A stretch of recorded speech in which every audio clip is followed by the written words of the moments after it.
Pai querido, abençoamos o teu filho, que sobre ele haja a tua paz e a tua bênção, que continue servindo a ti, servindo aos santos, a palavra que tu vai conceder. Fica conosco, lhe pedimos em nome de Jesus. Lembrando, celulares desligados, no silencioso, atenção voltada aqui para o Senhor. Boa noite, graça e paz. Rapaz, deve ter uns 10 anos que eu não prego. Tem bastante tempo.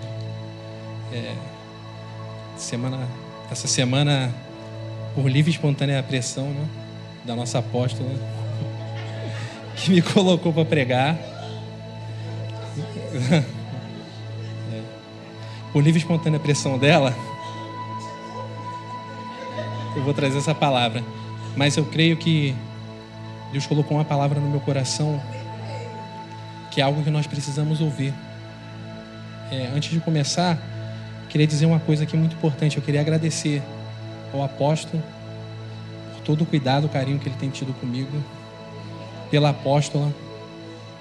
Algo muito difícil assim para mim, que Deus tem ministrado na minha vida quando eu venho às células. Eu não me dava muito bem com a minha família, principalmente com meu irmão, com outras pessoas. E quando eu comecei a frequentar aqui, Deus refez esses laços, trouxe o meu irmão para servir aqui conosco. O que eu quero dizer? Quando a salvação alcançar a nossa casa, ela não pode só te alcançar. Ela tem que alcançar seu irmão, a sua esposa, a sua mãe, o seu pai. Se esse lugar está começando a ficar pequeno, é porque a gente tem que trazer a nossa família aqui para dentro. A gente tem que trazer os jovens, a gente tem que trazer as crianças. Deus tem algo poderoso na nossa igreja. E nós precisamos cuidar das pessoas. Porque o que mais tem no mundo são pessoas magoadas, pessoas frustradas. Eu era uma pessoa assim também, que estava muito magoado com a igreja. Eu não queria saber da igreja, porque alguém ou algumas pessoas que não estavam no caminho de Deus, que não tinham a palavra, me magoaram. Mas eu cheguei no lugar onde Deus usou uma mulher e um homem para reestruturar a minha vida, a minha família.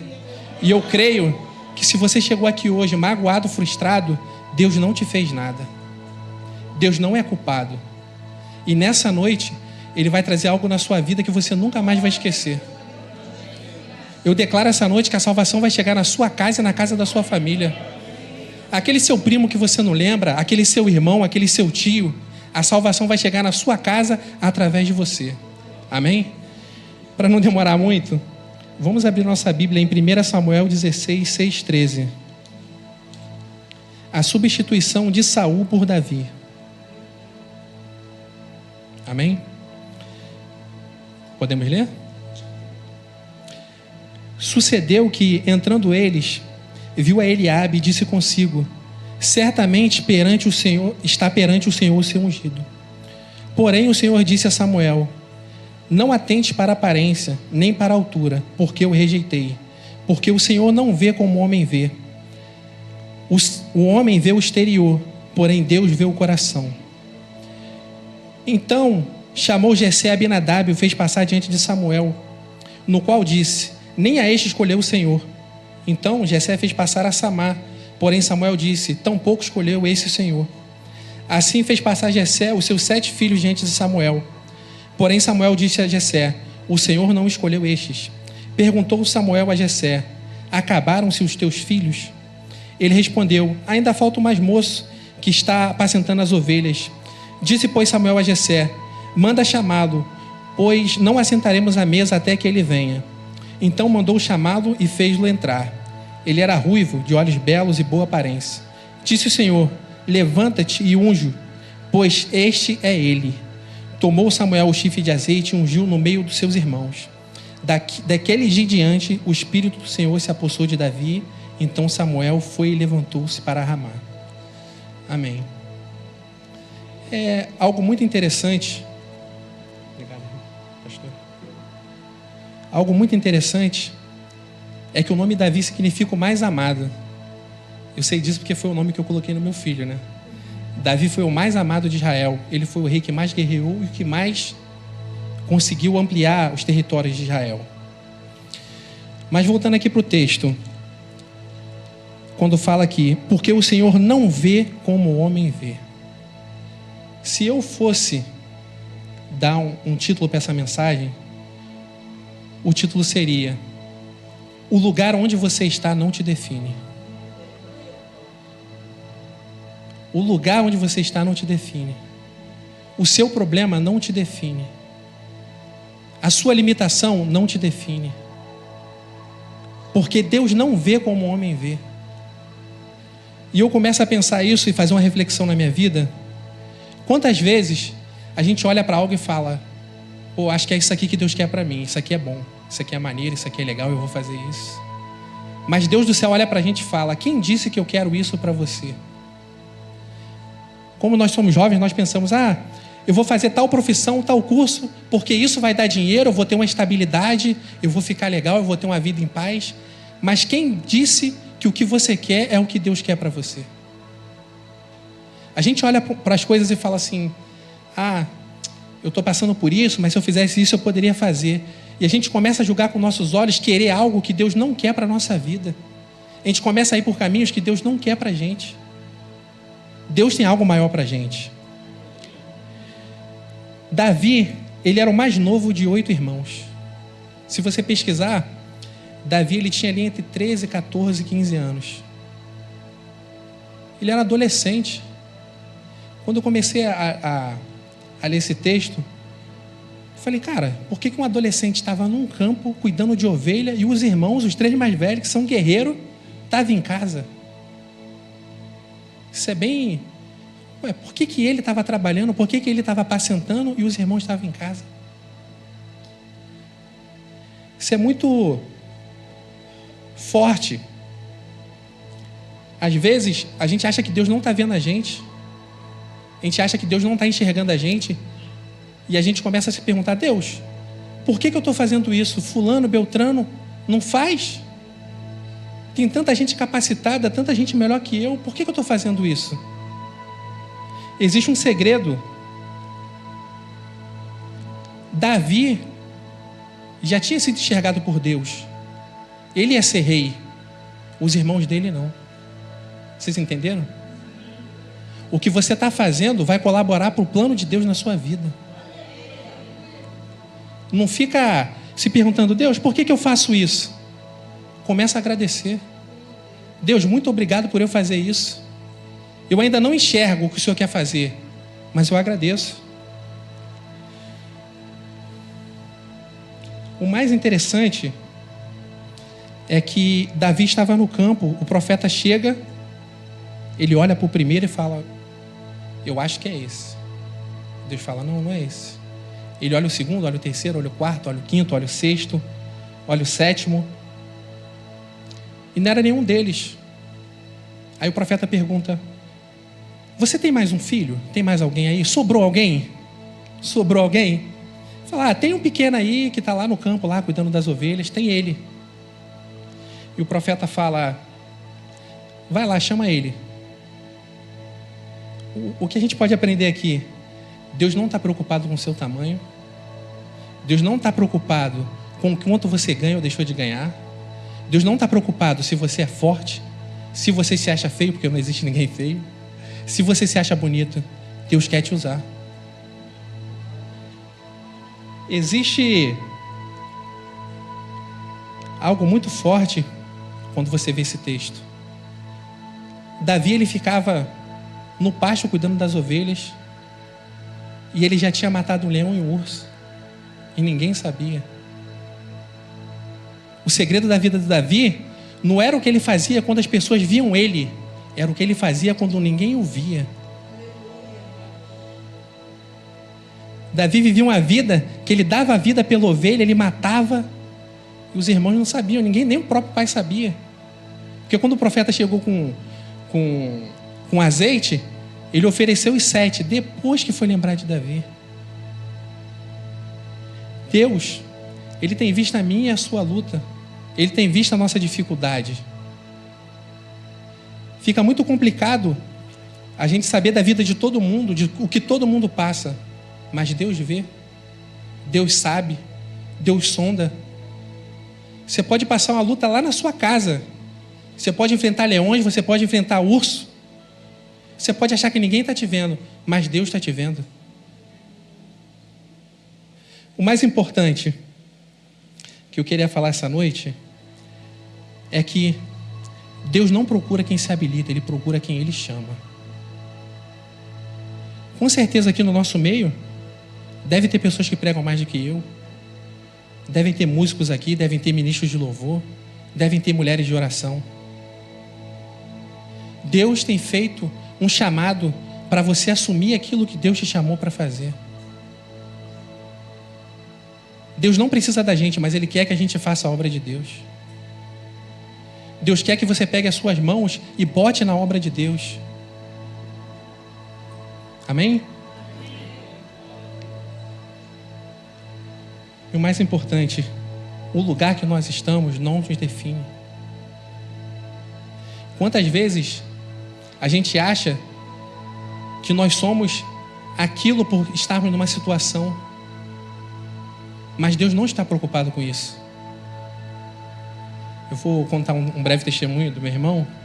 O meu irmão, ele trabalhava na empresa montando tenda. E um dia ele sonhou ser advogado.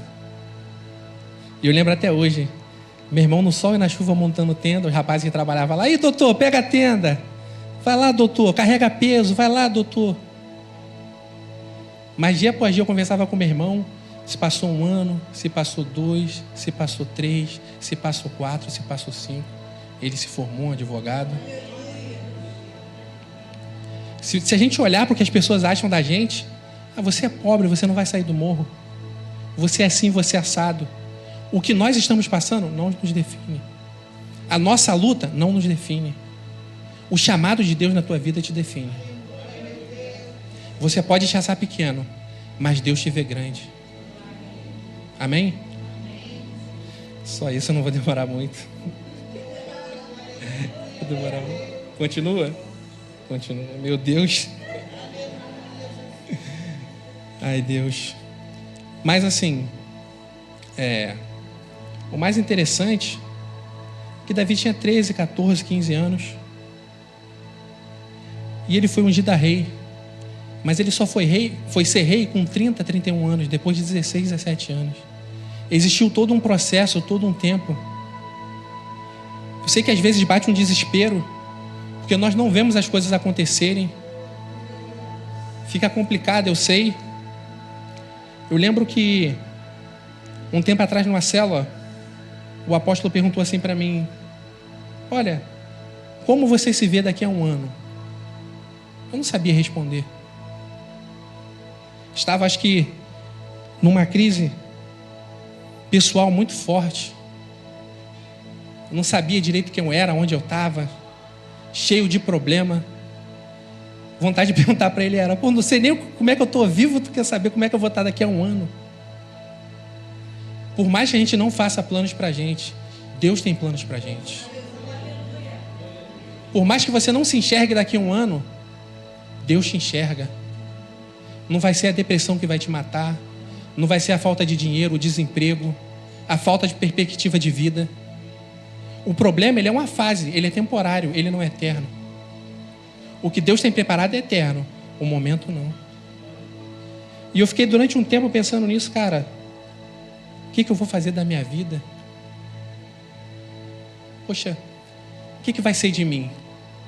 E eu comecei a orar para Deus, falei: "Deus, eu tenho passado por tantas situações, tantas coisas têm acontecido, e eu tenho uma formação, acadêmica, e eu comecei a orar para Deus: Deus, por que eu sou formado e eu sou Uber?" É mais ou menos igual Davi. Davi foi ungido a rei e continuou no campo. Davi foi ungido a rei e continuou levando comida para os irmãos na guerra. Ele não foi ungido a rei hoje, porque a gente lê a Bíblia e a gente não tem essa noção cronológica, né? Ele não foi ungido a rei hoje e amanhã foi lá pegar o trono de Saul. Não, ele esperou o tempo dele. A gente precisa esperar o tempo de Deus na nossa vida. Porque quando a gente, como eu tinha falado aqui, como a gente fala de decepção, as pessoas falam: "Pô, mas eu fui na igreja e Deus me prometeu tal coisa." Essa semana eu fui no monte umas 4 vezes com um amigo meu e ele estava me indagando no caminho: "Cara, eu fui no monte, eu fui numa oração e uma irmã assim assado falou que Deus tinha uma porta imensa para mim. Isso já tem 10 anos. E depois eu fui em outra e Deus falou de novo e nada aconteceu." perguntei para ele, mas aí, o que você está fazendo para isso acontecer? Está vivendo uma vida com Deus de vai e vem, não tem uma vida firme. Imagina se Davi, José, Moisés, esses homens começassem a questionar Deus. Deus, eu queria hoje, mas tu não faz hoje. Deus, eu queria para agora, mas está demorando. Agora eu fico pensando, Davi é ungido rei, o profeta vai embora e ele volta para onde? Ele volta para cuidar das ovelhas. A gente precisa cuidar da obra de Deus. A gente precisa cuidar da nossa família. A gente precisa cuidar dos nossos filhos, dos nossos parentes. A gente precisa ter compaixão pelos moradores de rua, pelos traficantes, por pessoas que estão à margem da sociedade, prostitutas. Se o seu coração não arde por isso, peça para que Deus faça arder. Se você não sente compaixão pelo perdido, comece a orar para Deus fazer você ter compaixão pelo perdido. Esse lugar ele vai ficar maior quando a gente começar a sentir compaixão pelos perdidos. E quando eu falei que eu comecei a orar a Deus, perguntando várias coisas para Deus, Deus falou o seguinte para mim: eu quero que você evangelize. E dia após dia eu tenho orado a Deus: Deus, coloca pessoas no meu caminho, Deus, para eu falar do teu amor, Deus. Porque, Deus, eu fui nascido e criado na tua igreja, Deus, mas na minha juventude eu me desviei, eu fiz tanta coisa errada. E a Bíblia diz, né? Aquele que alcança almas tem multidões de pecado perdoado. Se você quer ter pecados perdoados, comece a ganhar almas para Jesus. Comece a evangelizar. Comece a trazer pessoas para esse lugar. Esse é o ano da pesca milagrosa. As pessoas, né, apóstolo? Elas querem tudo pronto. Você fala, eu vou fazer aqui um grupo jovem. Como é que você vai fazer um grupo jovem? Aqui não tem jovem? Tem o Lucas é jovem. Eu vou fazer aqui um grupo jovem. Você, como é que você vai fazer um grupo jovem? Não tem jovens. Eu vou fazer um trabalho com criança. Aqui não tem crianças. Mas Deus tem dado uma palavra, ainda não tem, mas vai ter. Porque Deus vai nos capacitar para trazer pessoas para esse lugar. A gente não pode ser acomodado. Eu fico pensando, durante uma vida, cara, eu reclamava de tudo. Tudo eu reclamava. Se eu acordasse, eu acordava. Eu acordei. Tudo estava ruim. Mas eu fico vendo Davi. Davi foi ungido rei e voltou para o campo. Fico pensando, Deus, tu sabe o que faz. Imagina se fosse eu. Eu nem queria mais fazer nada. Eu sou o rei. A gente tem um ego humano. A gente ri, mas a gente tem um ego humano. Não, agora vocês vão me servir. Eu sou rei. Eu vou deitar aqui, vocês vão me abanar. Não tinha ventilador, né? Eu sou o rei. Mas não, ele voltou para o campo. Ele voltou a cuidar das ovelhas. Sabe? Está falando sobre chamado. Tem pessoas aqui dentro que estão brigando com o chamado de Deus. A Bíblia diz que Deus começou a falar com Moisés. Moisés falou, eu não vou não porque eu sou gago. Eu começou a dar desculpa para Deus. Deus falou, olha só, você vai sim. A gente não entende como tanta coisa na nossa vida não acontece, mas não acontece porque você não faz a vontade de Deus. Deus tem pedido, evangeliza, ora. Pessoas críticas, eu já fui muito crítico, pessoas críticas, vê defeito em tudo. Se está ruim, você é bom, vem na igreja, a igreja precisa de você. Está mal feito, a igreja precisa de você. Você pode falar, eu não sei fazer nada, irmão. Se você sabe cozinhar, tem um projeto aqui que faz comida. Se você é professora, tem crianças para você cuidar. Se você é músico, tem um músico. Se você entende de tecnologia, tem um ministério de mídia. Se você entende da palavra de Deus, você pode vir aqui pregar. Deus quer te usar. A gente briga contra o nosso chamado. Eu lembro que uma semana antes de eu voltar para Jesus aqui, quem não sabe, levanta aí. Levanta aí. Vem cá.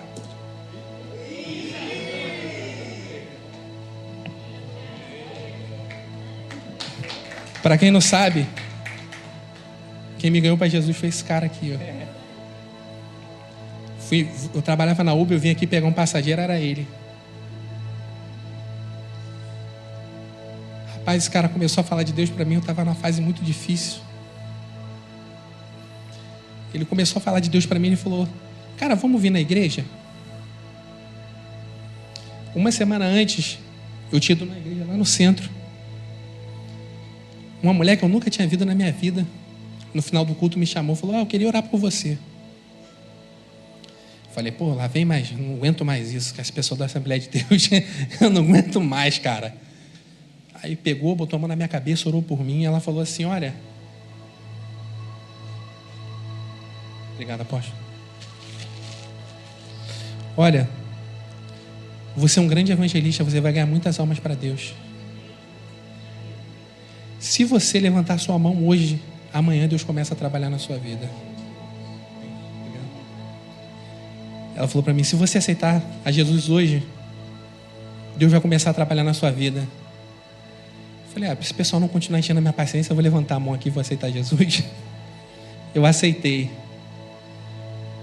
Logo no dia seguinte eu conheci o Will. E tudo que estava acontecendo na minha vida, eu tive um encontro assim com Deus muito forte. Tudo que eu fazia, eu parei de fazer. Sabe? Tudo aquilo que era ruim assim, que estava vindo na minha vida, eu falei: vou deixar isso de lado. Porque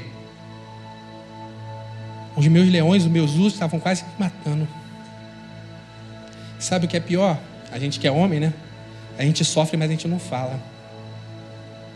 A gente não desabafa, a gente guarda pra gente. Tudo dando errado. Eu lembro que um dia, cara, eu botei uma faca assim no meu banheiro. Falei: cara, eu vou tirar minha vida. Eu não aguento mais. Não aguento mais. É uma coisa de Deus. Quando eu fui no centro onde meu tio estava morando, lá era uma igreja. Um pastor que eu nunca vi na minha vida. Ele falou: aqui, senta aqui para eu falar contigo. Cara, ele falou minha vida toda, cara. E desde o dia que eu pisei aqui a primeira vez, nunca mais eu fui o mesmo. Mesmo com lutas, com dificuldades.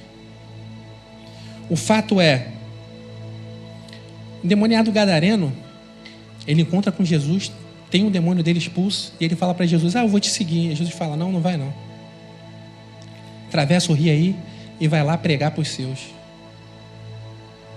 Eu não sei o que você está passando aqui essa noite, o que você tem sofrido.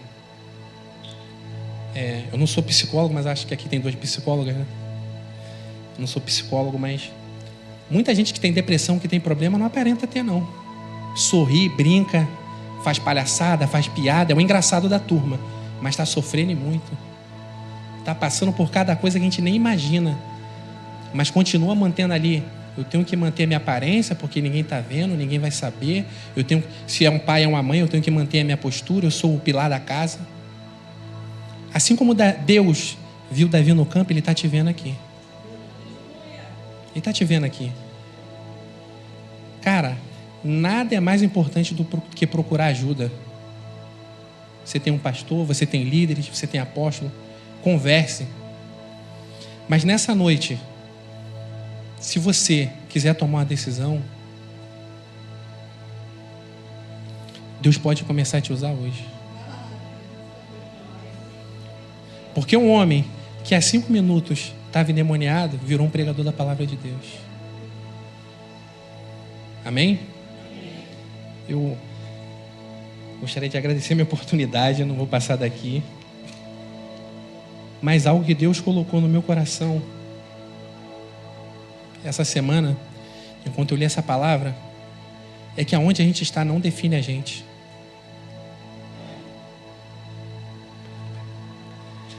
Vocês poderiam se levantar?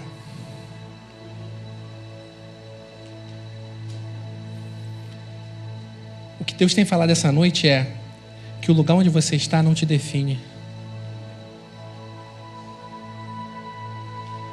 Deus tem um plano maior. Amém? Eu vou orar antes de entregar. Não? Fazer o apelo? Amém. Todos nós aqui somos crentes, evangélicos? Amém. Teria alguém aqui que gostaria de aceitar Jesus ou refazer o voto? Amém. A noite é essa, com certeza. Deus, eu te agradeço, Pai, por mais essa palavra, Deus. Por mais essa noite na Tua presença, Deus. onde o Senhor falou conosco, Deus, que onde nós estamos, Deus, o que nós estamos passando, Deus, não nos define, Deus. A Tua glória, Deus, a Tua presença na nossa vida nos define, Deus.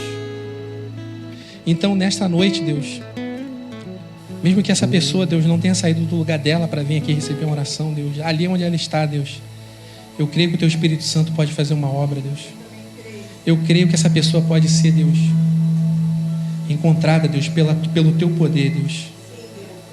Toda pessoa, Deus, com dificuldade, Deus, depressão, Deus, toda pessoa, Deus, que quiser desistir da Tua obra, Deus, dá uma injeção de ânimo, Deus. Refaz, Deus, a vontade, Deus, da Tua obra na vida dela, Deus, que ela possa, Deus, te encontrar aqui essa noite, Deus. Te agradecemos por essa palavra, Deus, e por os louvores até agora. Em nome de Jesus, amém.